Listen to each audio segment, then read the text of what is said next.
Azərbaycan Qida Təhlükəsizliyi İnstitutu daha bir tenderi yekunlaşdırıb. Bölgə TV Tribuna Infoya istinadən xəbər verir ki, dövlət qurumu bu dəfə balansında olan obyektlərin əsaslı təmir işlərini həyata keçirəcək. Rəsmi qaynaqlarda qeyd edilir ki, bununla əlaqədar LSM İnşaat Qapalı Səhmdar Cəmiyyəti ilə razılaşma əldə olunub. Təmir işlərinə görə Azərbaycan Qida Təhlükəsizliyi İnstitutu şirkətə 824.361 manat pul ödəyəcək. Tribuna Info açıq mənbələr üzərindən apardığı araşdırma zamanı müəyyən edib ki, bu son bir ildə Azərbaycan Qida Təhlükəsizliyi İnstitutu 3-cü dəfədir ki, obyektlərini təmir etdirir. Belə ki, qurum ötən ilin noyabrında inzibati və laborator binaların cari təmir işləri həyata keçirib. Uğur Tikinti MMC ilə bu məsələdə 235.512 manat dəyərində müqavilə imzalayıb. Digər təmir işləri isə inzibati binaları əhatə edib və ötən il oktyabrında reallaşıb. Bu tenderin də qalibi Uğur Tikinti MMC olub və görülən işlərin müqabilində 274.085 manat pul alıb.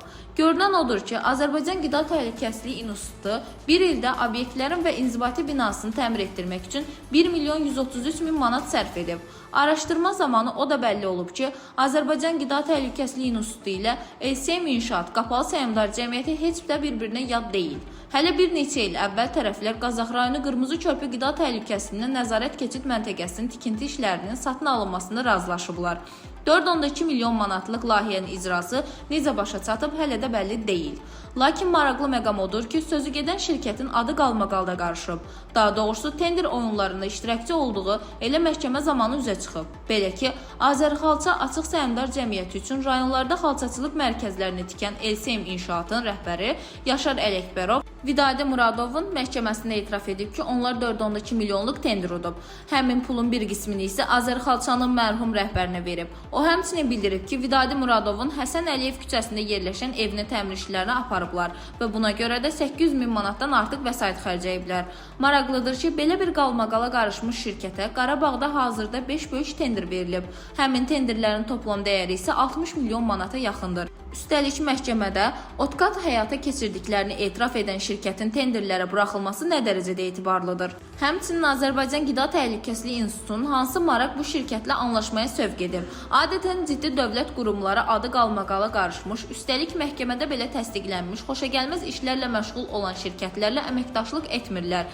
Qeyd edək ki, ölkədə keçirilən tenderlərə Antisar və İstehlak Bazarına Nəzarət Dövlət Xidməti nəzarət edir. Bu qurumun əsas funksiyalarından biri tenderlərin şəffaf keçirilməsinə nəzarət etməkdir. Lakin görünən odur ki, onlar məsələyə ya ötəri yanaşır, ya da hansısa maraq güdürlər. Əks təqdirdə bu cür neqativ halların qarşısını almış olmalıdır. Çünki adı OTKAT işində keçən, üstəlik məhkəmə qarşısında etiraf edilən fakta rəğmən Antisar və İstehlak Bazarına Nəzarət Dövlət Xidmətinin həmin şirkətə milyonlarla manatlıq tenderlərin verilməsinə göz yumub. Güman etmək olar ki, dövlət xidməti hansısa maraq qarşılığına baş verənlərə imkan yaradıb. Xatırladaq ki, Azərbaycan Qida Təhlükəsizliyi İnstitutunun idarə heyətinin sədri Əli Tahiroğlu Nəbiyevdir.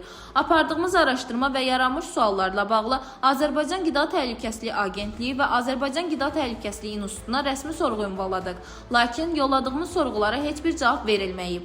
Ölkədə keçirilən tenderlərə Antisar və İstehlak Bazarının Nəzarət Dövlət Xidmətinin nəzarət etdiyini nəzərə alaraq onlara da sorğu ünvanlamışdıq. Lakin Antisar və İstehlak Bazarına Nəzarət Dövlət Xidmətindən də sorğumuza cavab verən olmadı. İstənilən halda yazıda adı keçən bütün tərəflərin mövqeyini dərc etməyə hazırıq. Dilbər Vüqar qızı, Bölgə TV.